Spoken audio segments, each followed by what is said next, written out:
Okay. ఇప్పుడంటే ఇంత technology అనేసి మనకి చాలా టెక్నాలజీ అనేసి వచ్చేసింది. అంటే పూర్వం ఎలా అన్నమాట. అయితే గనక పూర్వకాలం వీళ్ళు చాలా మంది మనకి ఏదైనా ఎవరైనా కాల్ చేయాలంటే గనక విత్ సెకండ్స్‌లో మొబైల్ అలా డయల్ చేసేసి కాల్ చేస్తూ ఉంటాం. కానీ మన తాత వాళ్ళ యొక్క హయాంలో ఎలా ఉండేటివంటే వాళ్ళు కాల్ చేయాలి అంటే గనక కాదు. కొన్ని పావురాల్ని మంచిక చేసుకొని వాటి ద్వారా వీళ్ళు మొత్తం అంతా కూడా రాకపోకలు అనేటివి సాధించేవాళ్ళనమాట. ఐ థింక్ అంటే గనం ఒక పక్షి ఒక స్నేహం మన మానవులతో అంటే ఒక హ్యూమన్ బీయింగ్స్‌తో చేస్తుందంటే అది ఒకసారి ఆలోచించండి. ఎంత రేర్ అనమాట. కానీ ఇప్పుడు మనము కొన్ని పురాణాలు చూసినట్టయితే భగవద్గీత, రామాయణం గాని ఇవన్నీ చూసినప్పుడు కొన్ని అవి మనకి నీతి వాక్యాలు నేర్పిస్తాయి. ధర్మ ఉపదేశం చేస్తాయి అన్నమాట.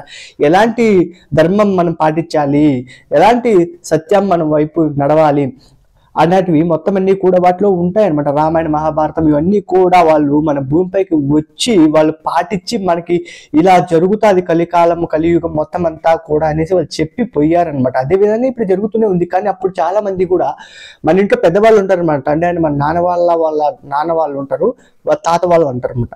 వాళ్ళు కూడా చాలా మంది భగవద్గీత చదివే వాళ్ళు, రామాయణం చదివే వాళ్ళు కూడా కొంతమంది ఉంటారు. కానీ ఈనాటికి మనమైతే కనుక ఏదైనా కావాలంటే సోషల్ మీడియాలోనే రామాయణం సోషల్ మీడియాలో ఎపిసోడ్ చూడరు, అరే మహాభారతం సోషల్ మీడియాస్లో ఎపిసోడ్లో ఉంటాయి చూడు, అవి కాదు. మనకి మొత్తం అంతా కూడా సంస్కృత భాషలో ఉన్న కొన్ని గ్రంథాలు ఉంటాయన్నమాట. అవి ఇప్పటికి కూడా చెక్కు చెదరడం అనమాట. కానీ కొన్ని ఎపిసోడ్లు వచ్చాయన్నమాట. ఈ యొక్క హనుమాన్ ఎపిసోడ్ సంథింగ్ ఇవన్నీ కూడా వీటిలో లేనిపోవన్నీ కూడా వేరు వాళ్ళంతా కూడా వచ్చడం, హనుమంతుడు వేరే వాళ్ళతో పోటీ పడడం, అంటే లేనివన్నీ కూడా కల్పించి, ఎందుకంటే వాళ్ళకి సిరీస్ కావాలి అండ్ సిరీస్ వల్ల వాళ్ళకి అమౌంట్ జనరేట్ కావడం కావాలి. ఇవే తప్పితే వాళ్ళు కానీ నిజాయితీగా తీస్తే కనుక మూవీ ఎలా ఉంటుంది అనేది పక్కన పెడితే వాళ్ళు ఒక్కొక్క కాన్సెప్ట్ పట్టుకొని వాళ్ళు ల్యాగ్ చేస్తారనమాట. ఆ ల్యాగ్ ద్వారా వాళ్ళకి ఎపిసోడ్స్ అనేవి ఎక్కువ వస్తాయి అనమాట. అయితే కనుక మనం మహాభారతం ఇవన్నీ చదివినప్పుడు మనకి ఏకకాలంగా మనకు అర్థమయ్యేటంటే ఉపదేశం చేసిన అంటే కృష్ణుడు కానీ మనకి రాముడు కానీ వీళ్ళంతా కూడా మానవులుగా సంచరించినారు ఈ యొక్క ప్రదేశాలు భూమిపైన. కానీ ఒకటి అర్థం చేసుకుని లేపాక్స్ అనేసి పేరు మీరు వినే ఉంటారు. లేపాక్స్ అంటే ఏంటి?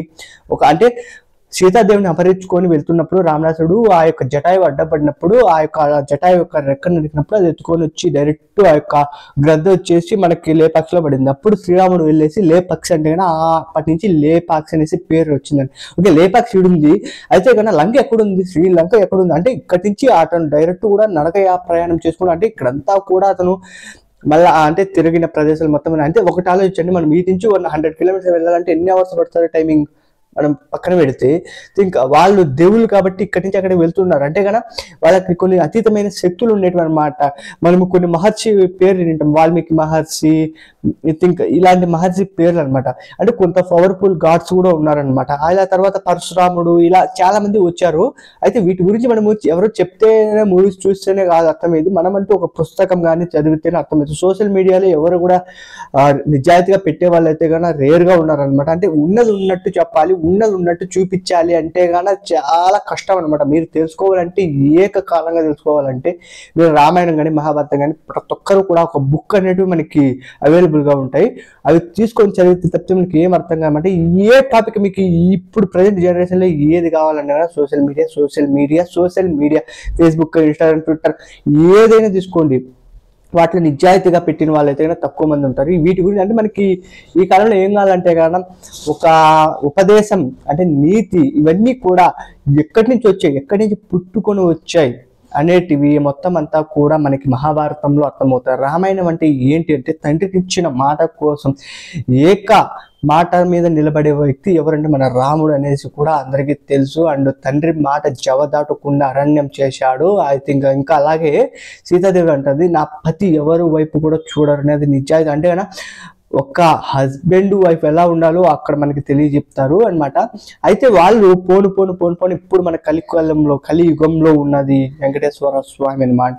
అంటే ఇవన్నీ ఒక్కడికొకటి లింక్స్ మనకి తెలుస్తున్నాయంటే కనుక ఆ యొక్క అసలు థింకింగ్ ఒక్కసారి ఆలోచించండి. మీరు ఒక్కొక్క అవతారం ఎలా మారుకుంటూ వచ్చి ఇప్పుడు వెంకటేశ్వర స్వామి అవతారంలో ఉన్నారు కాబట్టి అలా కలి అనేది ఇంకా నెక్స్ట్ వచ్చేది అనమాట. అది ఎప్పుడు వస్తుందో మనకి ఎవరికి తెలీదు.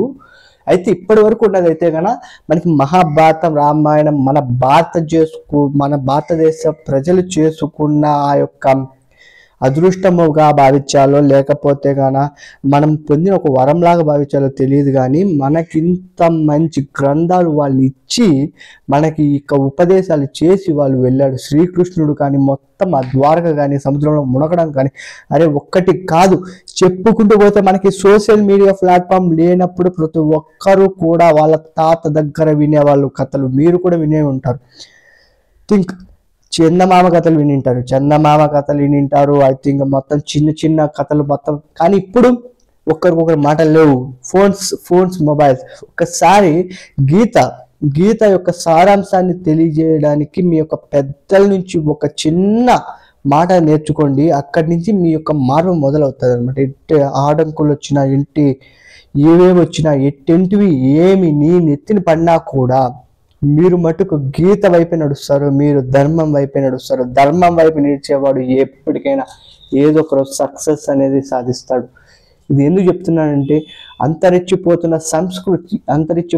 సంస్కృతి మన తెలుగు వాళ్ళు, మన హిందువులే పైకి లేపాలనేసి నేను ఒక వీడియో చెప్తున్నాను. అయితే వీళ్ళు వాళ్ళు అనేసి నేను ఇక్కడ ఎందుకు చెప్తున్నానంటే ఇప్పుడున్న జనరేషన్ ప్రకారంలో క్యాస్ట్ ఫీలింగ్ అనేది ఎక్కువైపోయింది అనమాట. ఇప్పుడు హిందువులు తీసిన వీడియోలు హిందువులే చూడాలి, వేరే వాళ్ళు తీసిన అలా కాదు. అందరూ కూడా దేవుడు ఒక్కడే, సబ్కా మాలిక్ ఏక్ హై అని ఊరికే అనలేదనమాట. అందరూ ఒక్కటే విధంగా ఆలోచించండి. అందరూ కూడా మంచిగా ఒక్కరితో ఒక రిలేషన్ ఏర్పరచుకొని ఉంటే కనుక వాళ్ళంతా హ్యాపీ ఇంకా ఎవరికి ఉండదన్నమాట. అయితే ఒకసారి మీరు కూడా గీతని అండ్ భగవద్గీత, రామాయణం ఇవి రెండిట్లో ఏదో ఒక పుస్తకాన్ని చదవండి. మీ యొక్క ఆలోచన, మీ యొక్క మైండే చేంజ్ చేస్తారు. అంతే. ఈ యొక్క వీడియో నచ్చింది అనుకుంటున్నా.